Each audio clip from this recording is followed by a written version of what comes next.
Shalom, selamat pagi. Selamat Paskah untuk kita semua, amin. Kemarin saya baca ada lagi pertentangan terkait Paskah, gitu ya. Ada orang mengucapkan Passover, ada orang mengucapkan Happy Easter, ya. Dan itu jadi bahan diskusi. Ada yang setuju, ada yang tidak, gitu. Ya. Tapi bagi saya sama saja. Mau dia Passover, mau dia Happy Easter, sama saja. Karena ada orang bilang Happy Easter itu dari perayaan-perayaan kafir. Nama boleh sama, tapi isinya harus beda, amin. Saudara tahu Paskah yang kita rayakan ini berbeda dengan Paskah sejak awal. Kenapa? Karena Yesus itu menurut kita Paskah hari ini itu memperingati hari kebangkitan. Betul tidak?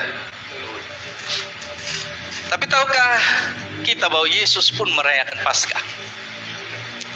Padahal dia belum bangkit, belum mati. Ya, toh? Pada umur 12 tahun dia ke Yerusalem bersama orang tuanya merayakan Paskah. Ketika Yesus masuk ke Yerusalem, mereka makan Paskah bersama. Makan malam, itu yang kita kenal dengan perjamuan kudus. Jadi Paskah di dalam perayaan agama Yahudi itu berbeda dengan Paskah perayaan umat Kristen hari ini. Padahal sama-sama orang Kristen mengadopsi kata Paskah dari sana. Jadi nama itu tidak penting. Apalah arti sebuah nama? Amin. Kalau mau mengacu begitu berarti kita nama Yuliana, ya kan? Oktoberectus, Seprianus, apalagi Februandi. Itu kan dari nama-nama bulan, dan bulan itu adalah nama-nama dewa kafir, ya kan? Tidak apa-apa nama kamu kafir, tapi isinya Kristus, amin.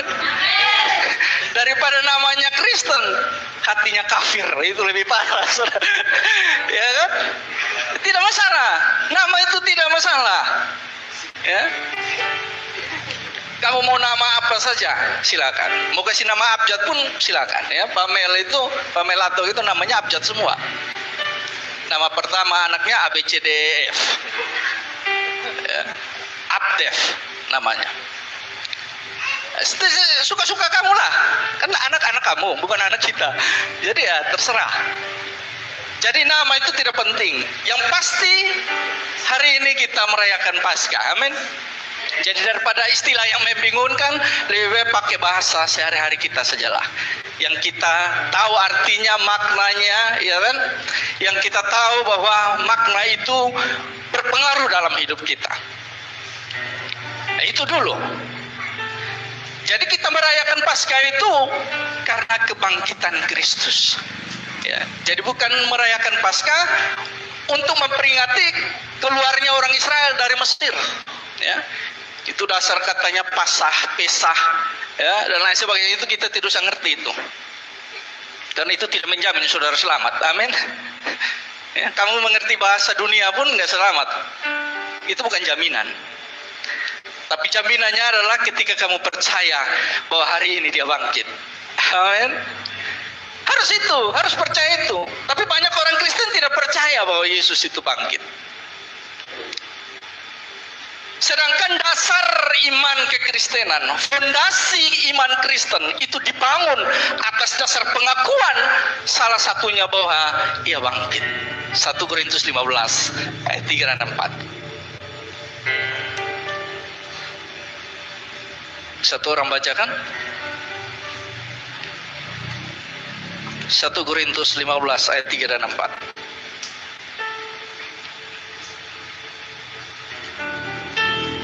Bantu saya.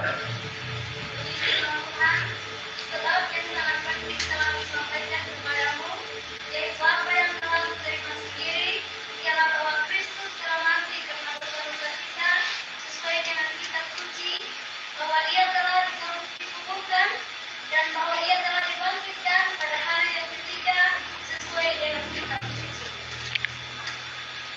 Sebab yang sangat penting telah aku sampaikan kepadamu. Sesuatu yang sangat penting. Kristus telah mati, telah bangkit. Jadi Injil itu harus kasih tahu dua hal ini. Sesuatu yang sangat penting, bukan saja penting, tapi sangat penting. Makanya fondasi kekristenan kita itu harus dibangun atas pengakuan ini. Lebih jelas di dalam Roma pasal yang ke-10.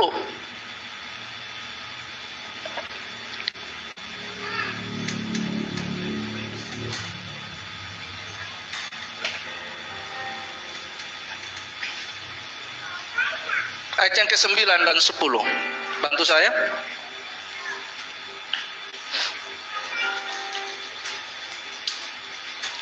Sudah ada? Temukan? Demi firman Tuhan, sebab jika kamu mengaku dengan mulutmu bahwa Yesus adalah Tuhan dan percaya dalam hatimu bahwa Allah telah membangkitkan Dia dari antara orang mati, maka kamu akan diselamatkan.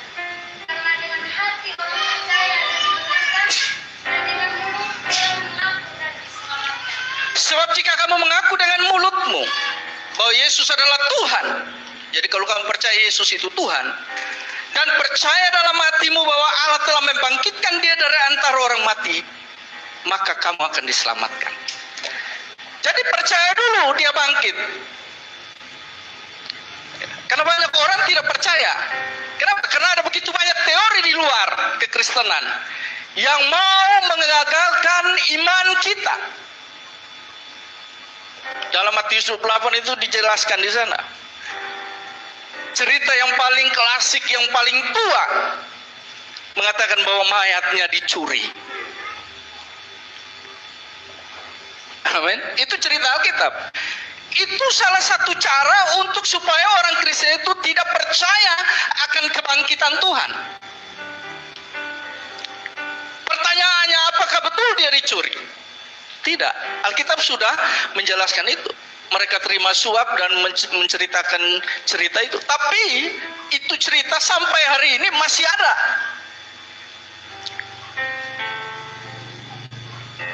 Bukti-bukti lain juga mengatakan dia tidak dicuri. Kenapa? Karena salah satunya adalah kain kafan ada di kubur itu. Kalau orang curi, logika saya, imajinasi kita coba membayangkan rumah kita dicuri. Kayak kemarin di Jakarta itu ada, ya, rumah itu dirampok, upinnya dicungkil, kosenya di tetangga rumah kira ada renovasi rumah, ya. Sabun di kamar mandi itu disikat juga, ya. Itu kalau orang curi, tidak ada bekasnya. Tapi itu ada kain kafan dilipat.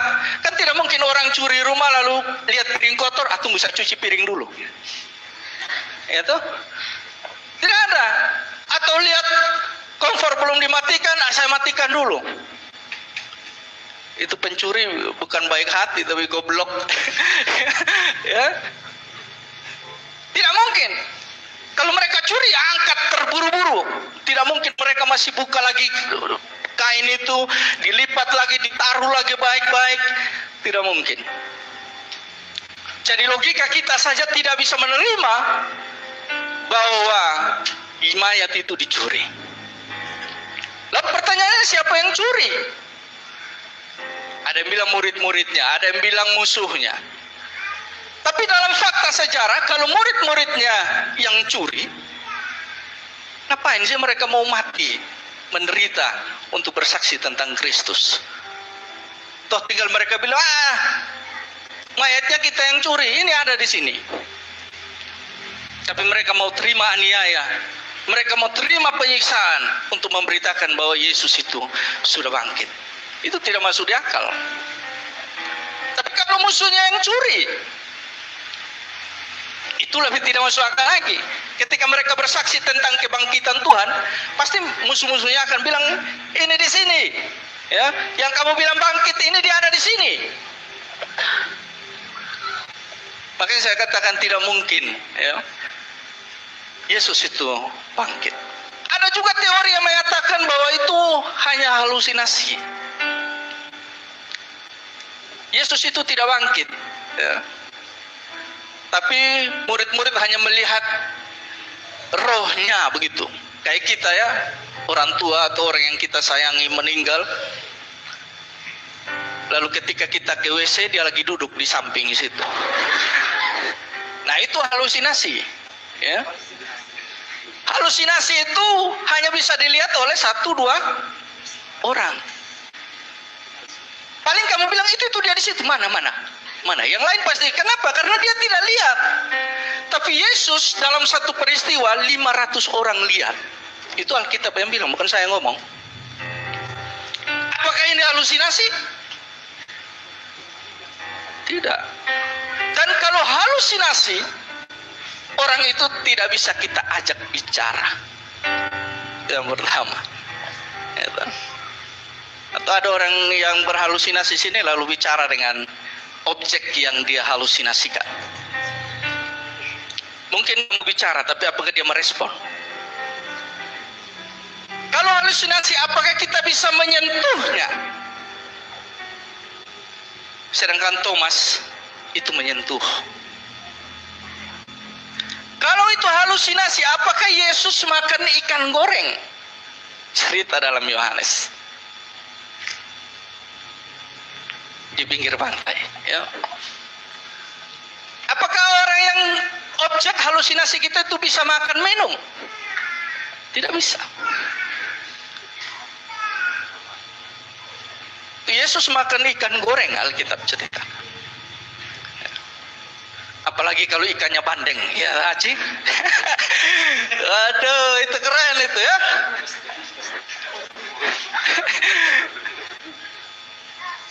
Tidak mungkin orang yang dihalusinasikan itu bisa melakukan itu. Jadi teori ini sebenarnya sudah gugur, tapi masih ada orang percaya. Ya. Ada banyak teori, tapi kita tidak mau tahu. Kenapa? Karena lebih banyak mereka mencari bukti bahwa Yesus tidak bangkit. Itu lebih susah ketika kita hanya percaya bahwa dia bangkit. Kenapa? Karena buktinya lebih banyak daripada yang tidak bangkit. Jadi kalau ada yang mencari-cari bukti bahwa Yesus itu tidak bangkit dan lain sebagainya, sulit. Kenapa? Karena bukti bahwa dia bangkit itu lebih banyak dari bukti menyatakan bahwa dia tidak bangkit. Begitu banyak saksi yang melihat. Malah Paulus bilang apa? Yang melihat waktu itu masih hidup sampai sekarang. Artinya apa? Bahasa sederhananya, kalau kamu tidak percaya, pitanya itu orang. Ya toh? Itu bahasa sederhananya. Kalau kamu tidak percaya dia bangkit, itu orang masih hidup, pitanya di sana. Keren tidak? Jadi kebangkitan itu nyata, fakta sejarah. Oh, Yesus pernah ada di bumi dan bangkit. Nah, hari ini kita belajar apa hal yang membuat kita harus percaya bahwa Yesus itu bangkit. Ya. Kebangkitan Kristus itu membuktikan bahwa dia benar-benar Allah. Masa sih Pak Pendeta? Lazarus bangkit kok. Tapi Lazarus bukan Allah, ya kan? Anak yang dibangkitkan oleh Petrus juga bangkit, mati bangkit. Tapi dia, orang Yahudi tidak mengatakan dia Allah. Malah dalam perjanjian lama ada 2 kali Elia dan Elisa membangkitkan orang mati. Tapi mereka tidak dianggap Allah. Kenapa? Karena mereka bangkit, mati lagi. Tapi Yesus bangkit, selama-lamanya dia hidup. Amin. Sederhana itu sebenarnya. Kekristenan itu sederhana kalau kita mau menerima dia dengan hal yang rasional. Karena pikiran itu ada 3 tingkatan. Rasional, kontrarasional, dan supranasional. Ya. Di atas akal manusia. Nah, itu jangan kita jangkau. Karena itu hanya Allah yang bisa menjangkaunya. Jadi kebangkitan Kristus itu membuktikan bahwa dia Allah sesungguhnya. Tahu dari mana? Mari saya kasih tunjuk ayatnya. Sederhana. Yohanes pasal yang ke-10. Ayat yang ke-19.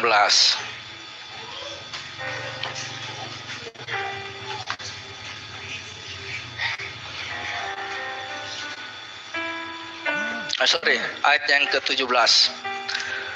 Bapa mengasihi aku, oleh karena aku memberikan nyawaku untuk menerima nyawaku kembali.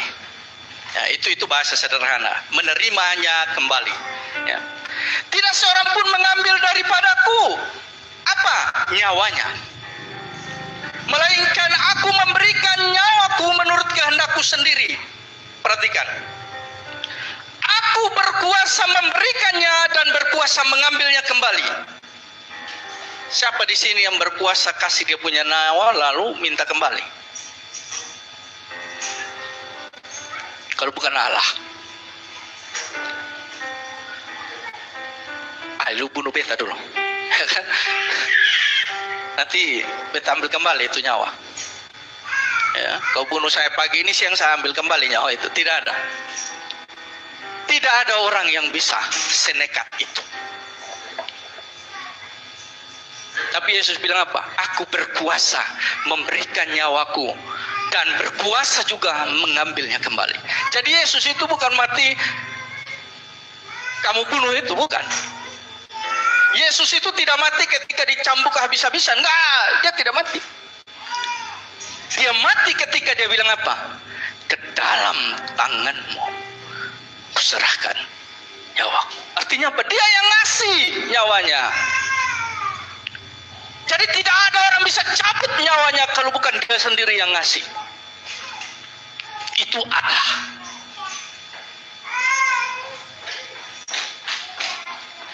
Makanya ada teori juga mengatakan bahwa yang disalib itu Yudas, ya, yang diserupakan dengan wajah Yesus. Itu teman-teman kita, ya, saudara-saudara kita dari Muslim. Kenapa mereka berkata begitu? Karena ada di kitab suci mereka. Jadi kita juga tidak bisa salahkan, ya. Karena sudah tercatat seperti itu. Tapi saya mau bilang bahwa itu tidak benar. Kenapa? Ketika Yudas misalkan, betul itu Yudas yang disalibkan. Tidak mungkin kata-kata yang hebat, ya, yang kita tahu hari ini. Ya Bapa, ampunilah mereka. Tidak mungkin Yudas ngomong gitu. Kamu percaya Yudas bisa ngomong seperti itu? Ampuni mereka Bapa, karena mereka tidak tahu. Ya ibu, ini anakmu. Yesus ngomong ke Maria bahwa Yohanes itu anaknya, pengganti Yesus yang menghidupi mereka. Dan anak ini ibumu. Tidak mungkin. Tidak mungkin juga Yudas katakan sudah selesai. Atau seperti kemarin hari Jumat itu, Bapak Gembala katakan, Eloi, Eloi, lama sabaktani. Tidak mungkin seorang Yudas berkata begitu. Paling dia bilang, woi, pasang sana salib ini. Ya kan? Paling dia ngomong begitu. Sana orang ini. Kan begitu kira-kira. Kalau Yudas yang disalibkan. Jadi teori itu sebenarnya tidak masuk akal. Tidak mungkin seorang Yudas yang tukang korupsi itu dia bicara hal yang mulia. Tidak mungkin. Kenapa? Karena Alkitab sendiri katakan bahwa sejak dari awal dia tidak masuk di dalam golongan kita. Artinya dia bukan orang percaya. Begitu, ya. Jadi tidak usah percaya yang begitu, itu percaya saja Alkitab. Alkitab ini dibaca untuk dilakukan, bukan dibaca lalu bilang, ini bahan diskusi nih. Kita cari-cari kesalahan. Tidak ada. Alkitab itu tidak pernah salah. Kenapa? Karena dia firman Allah.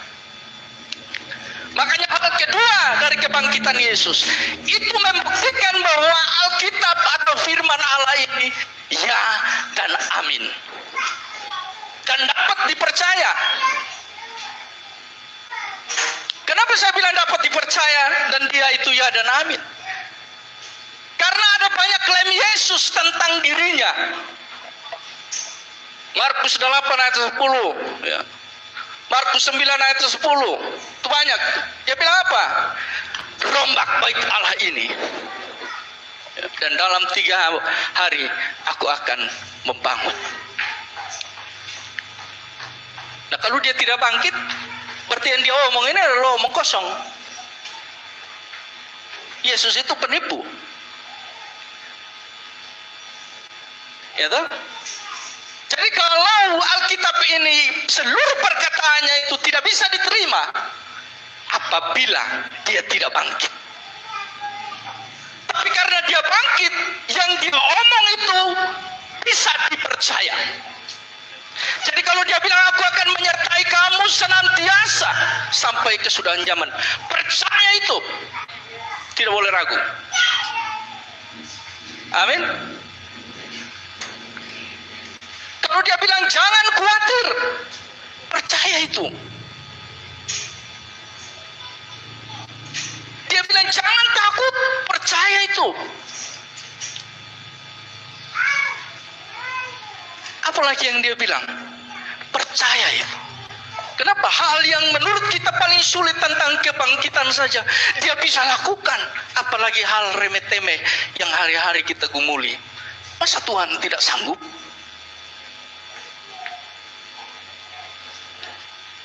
Sebenarnya kebangkitan itu hal yang gampang, tidak terlalu sulit kalau bagi Allah.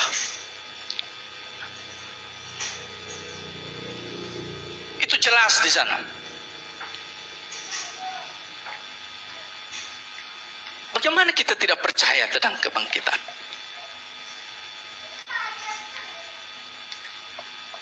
Lebih sulit mana? Membuat dari yang tidak ada menjadi ada, atau dari ada menjadi ada?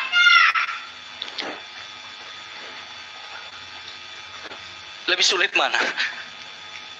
Membuat sesuatu dari yang tidak ada jadi ada, dan menjadikan sesuatu yang ada menjadi ada lagi.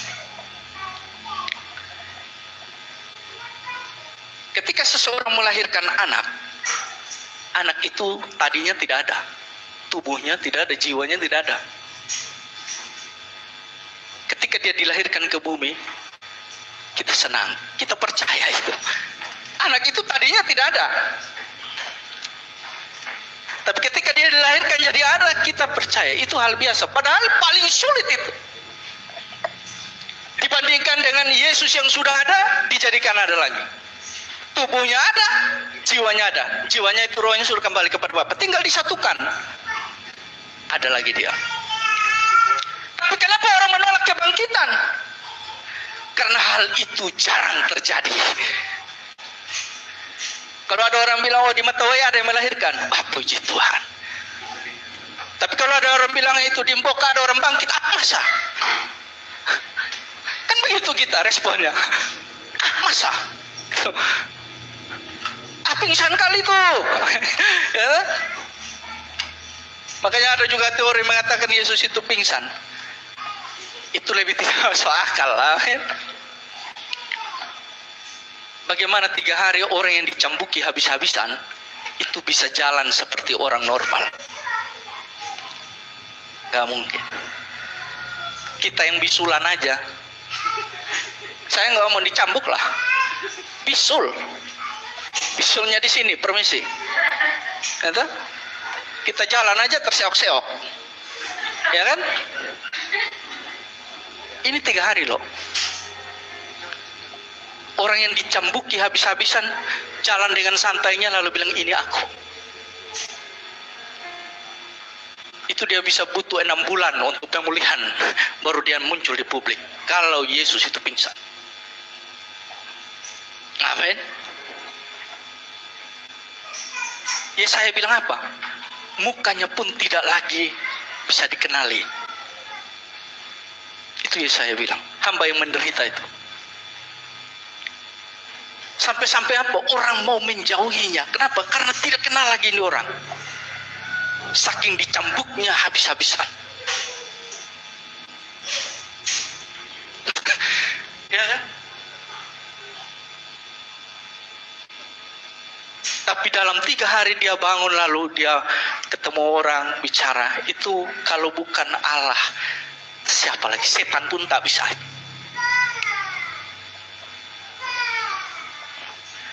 Jadi mari kita tetap percaya. Tadi yang pertama, Yesus itu bangkit, itu membuktikan bahwa dia Allah. Yang kedua, Yesus itu bangkit membuktikan bahwa semua ucapannya itu ya dan amin dan bisa dipercaya. Jadi kalau dia sudah ngomong percaya, sudahlah. Tidak usah kita aneh-aneh lagi. Bangkit saja dia bangkit kok. Ya. Apalagi urusan perut, makan minum susah beras ya toh. Kalau kamu tidak ada makan di rumah, saya bilang datang gereja minta Bapak Gembala makan. Tidak perlu bikin susah Tuhan Yesus. Ya toh, kamu berdoa di sana, Tuhan, ya moga-moga ada orang kaya kirim beras. Tidak usah.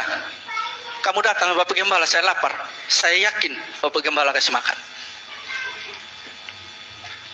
Jadi jangan buat Tuhan pusing dengan itu urusan. Ya, hal-hal seperti itu. Tuhan, saya dompet buka, air mata jatuh. Ya kan? Ya. Awal bulan mata bersinar, akhir bulan air mata tumpah. Kenapa lihat dompetnya sudah tidak ada uang? Jangan urusan-urusan begitu. Kenapa? Karena Tuhan punya urusan lebih besar. Besarnya apa? Apa yang tidak pernah kamu pikir, itu urusannya. Apa yang tidak pernah kamu lihat, itu urusannya. Apa yang tidak pernah timbul dalam hatimu, itu urusannya Tuhan. Jadi kalau minta itu yang mustahil lah. Maksud saya, jangan minta yang begitu-begitu, janganlah. Ya toh? Kalau minta sama Tuhan tuh hal yang kamu sendiri tidak pernah pikir. Kalau jodoh itu jangan minta sama Tuhan lah, pusing dia tuh. Ya toh? Kamu keluar bersosialisasi diri saja pasti ketemu.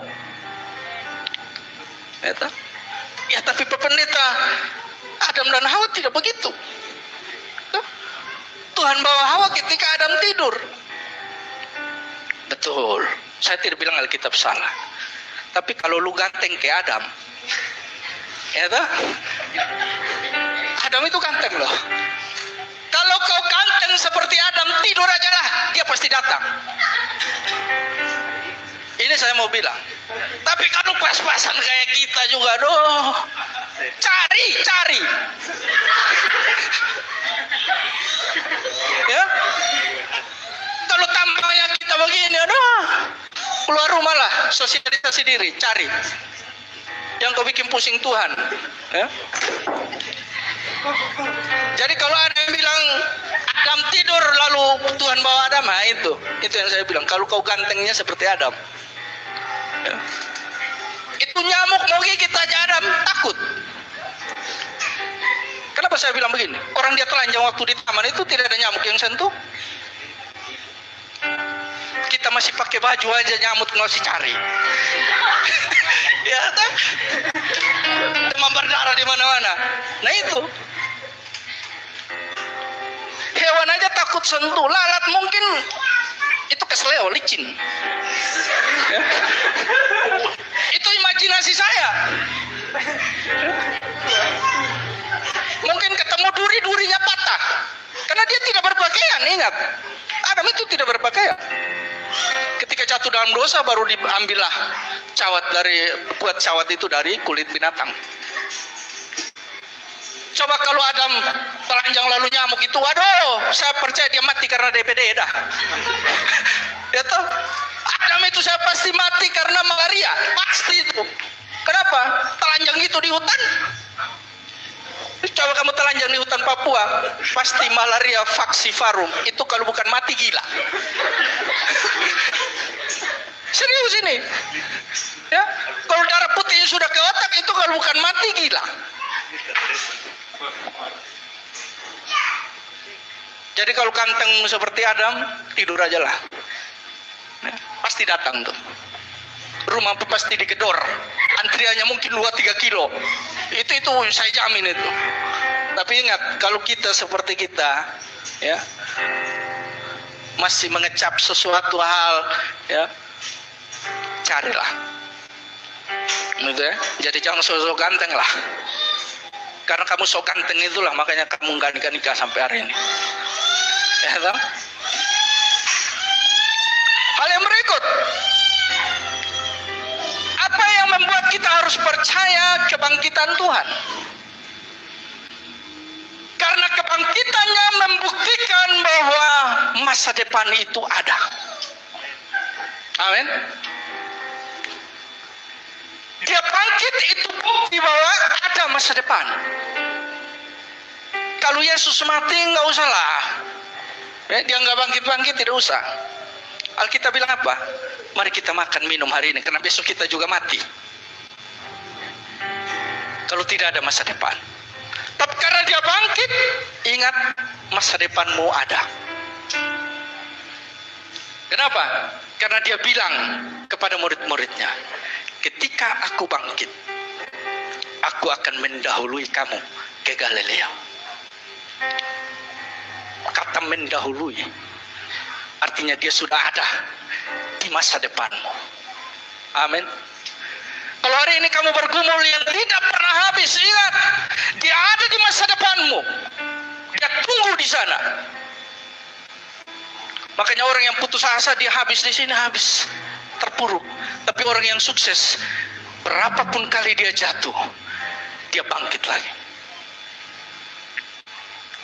Orang sukses itu ciri orang beriman. Orang sukses ciri orang beriman.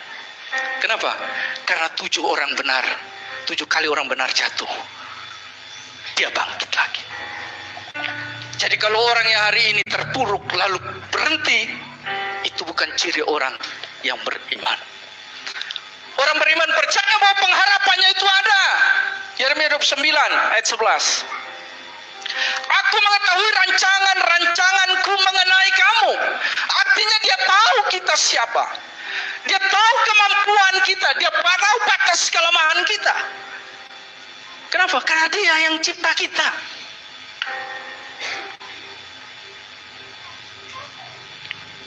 Kalau kita tidak, handphone yang bukan kita cipta, kita utak-atik, utak-utak, ya, bongkar bisa, pasang tidak bisa.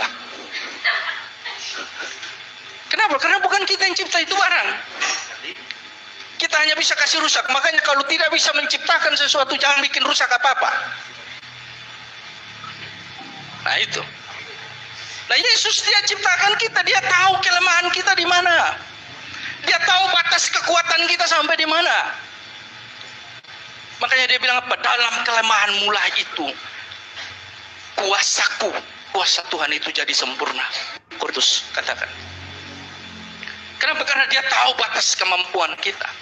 Pencobaan yang kamu alami tidak melebihi kemampuanmu. Kenapa? Karena dia tahu batas kemampuanmu. Itu maksud. Jadi kebangkitan dia yang kita raya ingatkan hari ini, itu bukti bahwa masa depan itu ada. Jadi jangan takut akan masa depan. Orang bilang, aduh, lupa model begini mah desu. Depan suram.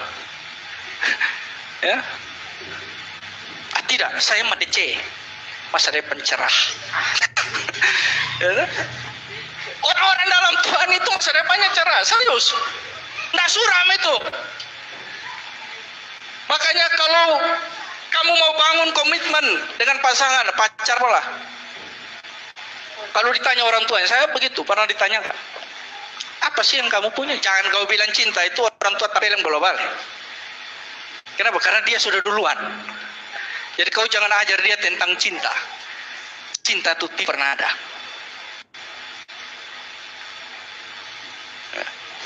Orang bilang saya cinta kau, gunung kan kudaki. Waduh. Laut kan seberangi. Padahal kapal tidak ada karena cuaca ini. Ya kan? Apa lagi? Dapur api akan melewati. Kenapa asap saja kita sudah pingsan. Dapur api lagi. Itu cinta membuat kita akal sehat itu hilang. Tapi Tapi anehnya orang percaya. Anehnya orang percaya. Apalagi perempuan kalau dia sudah ngomong begitu, aduh, rambutmu bagaikan gelombang di laut. Itu sedikit tensi turun nih, pingsan. Itu pipimu merona seperti buah delima. Saudara, ini orang atau apa itu? Rambut gelombang, pipi delima. Ini manusia atau apa ini? Itu, tapi orang percaya. Nah, itu. Untuk janji yang kamu ditipu, kamu percaya.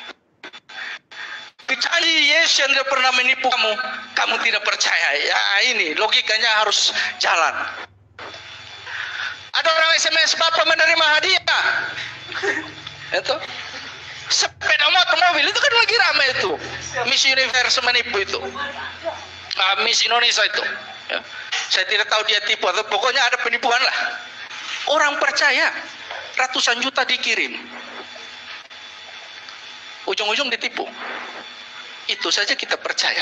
Apalagi Yesus yang janji, aku menyertai kamu. Masa depanmu sungguh ada. Janganlah kamu khawatir. Pencobaan yang kamu alami tidak melebihi kekuatan. Masa kamu tidak percaya? Halo?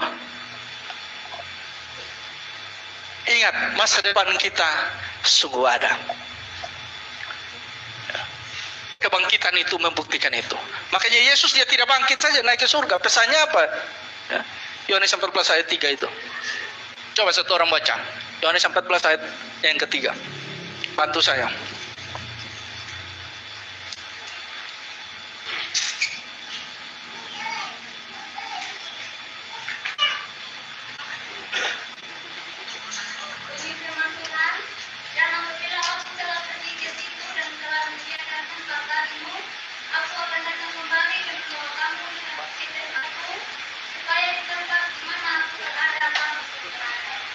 Itu janjinya.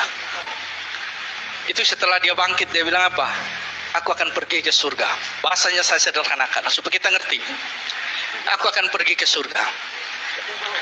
Aku ke sana ngapain? Siapkan tempat bagimu. Aku bilang apa? Bikin rumah, ya, lain sebagainya. Itu bahasa kita ya, yang kita bisa terjemahkan. Tapi setelah itu apa? Dia datang ambil kita, jemput kita. Kenapa? Satu alasannya. Di mana aku ada, kamu juga harus ada di sana. Kamu percaya tidak? Kalau saya percaya. Kamu masih mau meragukannya? Percaya sajalah.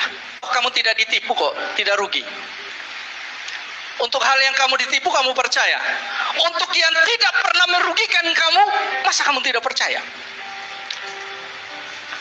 Justru ketika kita percaya kepada janjinya, kita diuntungkan. Makanya saya katakan kebangkitan Yesus bukti bahwa masa depan itu ada. Kenapa dia siapkan tempat ketika dia bangkit? Agama lain tidak ada. Siddhartha Gautama mati, ada itu dikubur. Nabi Muhammad meninggal, ada tuh dikubur. Tulang belulangnya. Yesus bangkit, masih ada janjinya. Aku pergi ke sana, siapkan tempat. Kalau sudah siap, saya datang. Itu kerennya Tuhan kita. Kalau tokoh agama atau nabi lain, dia bilang, aku akan mati. Kamu yang masih tinggal, berbuat baiklah. Kerjakan keselamatanmu. Kita jumpa di sana. Kira-kira nyampe tidak? Kamu yang jalan sendiri. Makanya di Buddha itu saya katakan mereka bukan juru selamat, tapi menunjukkan jalan kepada keselamatan. Itu Buddha sendiri yang ngomong. Siddhartha katakan, saya bukan juru selamat, tapi saya menunjukkan jalan kepada keselamatan itu. Tapi Yesus bilang, akulah jalan. Kamu bikin baik saja, ibadah, ya, sesuai waktunya. Kita jumpa di sana. Saya yakin kamu tersesat. Orang cari mata wahid, toko Budi Indah saja nyasar sampai di Lewa, gimana? Karena di Budi Indah juga ada di Lewa, ya kan? Tapi Yesus dia bilang apa? Aku jemput kamu. Tersesat tidak? Kira-kira tersesat tidak ke surga? Orang yang punya surga yang datang jemput kita, gak mungkin tersesat. Tapi yang lain hanya bilang kita jumpa di sana. Mbak dia ada di sana. Kalau dia juga jalannya salah, sesat juga, nggak nyampe di surga. Makanya ada lelucon saya posting beberapa waktu. Ya, kenapa orang selalu bom bunuh diri nyasar ke gereja? Ternyata jalan ke surga lewat gereja.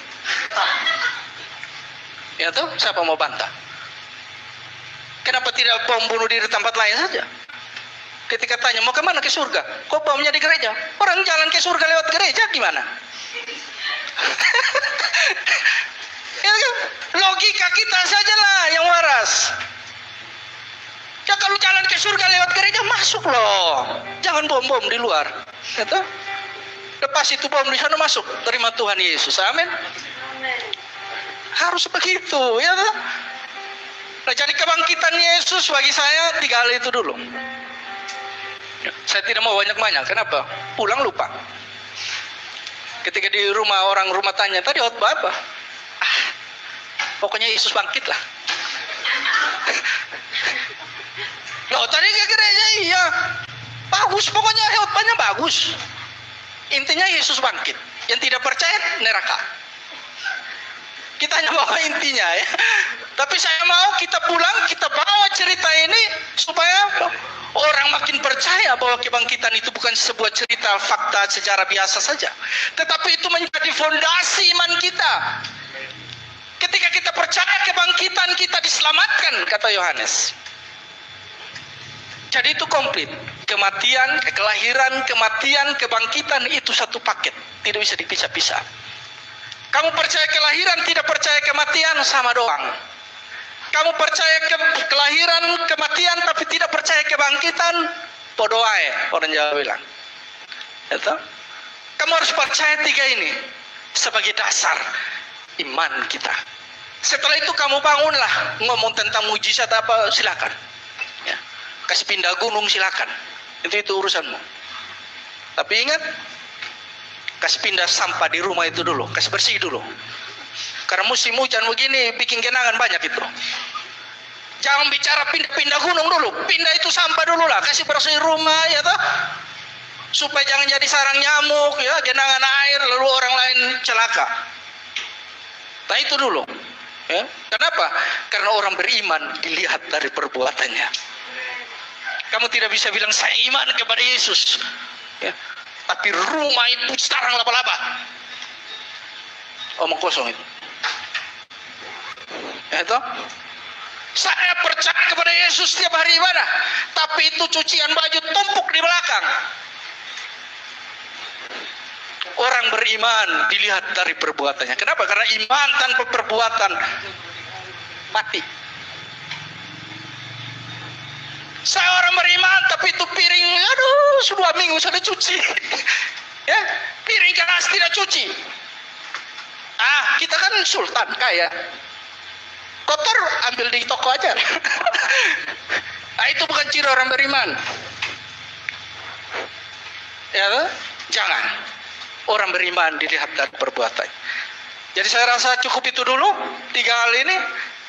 Kristus bangkit membuktikan dia Allah. Kristus bangkit membuktikan bahwa janjinya ya dan amin dan bisa dipercaya. Dapat dipercaya. Yang ketiga, Kristus bangkit itu membuktikan bahwa masa depan saya dan saudara itu ada. Jadi jangan larut dalam pergumulan hidup ini. Covid ada iya. Jadi jangan bilang Covid tidak ada dia. Dia ada, tapi jangan karena Covid lalu kita tidak mau. Jangan. Saya bangga yang ada di sini. Kenapa? Karena saya yakin dari rumah engkau telah men-setting hatimu untuk menyembah Tuhan. Kenapa? Cuaca di sana lagi tidak bersahabat. Tapi kalau kau sampai di sini, artinya dari rumah kamu sudah setting hatimu. Kamu tidak terpengaruh dengan situasi, suasana. Dia mau banjir, hujan badai, lain nona, tidak perlu sampai rumah Tuhan. Amin. Ada itu lagu Ambon tuh. Mau hujan badai, lain nona, ya. Beta pun cinta tetap parale, itu omong kosong. gereja saya sudah datang mah cinta di nona le ada. Makanya nona dong le dengar itu laki pun kata-kata. Kenapa? Karena wanita itu hanya kekuatan kelemahannya dua. Apa? Di mulut dan di telinga. Itu kekuatan sekaligus kelemahannya. Ya tak? Jadi kalau wanita beli di kios beli garam, Aci di kios bilang, aduh lu sudah dengar, duduk. Ya tak? Awi, sudah dengar. Apa Aci apa? Nah itu. Ya kalau mau ada teman bicara, kamu satu kalimat itu saja. Awi sudah dengar. Panjang sudah itu. Itu sayur yang hanya pipeli garam untuk ini angus sudah itu. Ya? Dan laki-laki hanya dua juga. Mata dan perut. Makanya sering dikatakan laki-laki mata keranjang. Kenapa? Karena lihat apa saja pikirannya keranjang. Itu? Dia lihat babi main lumpur di sana pikirannya keranjang.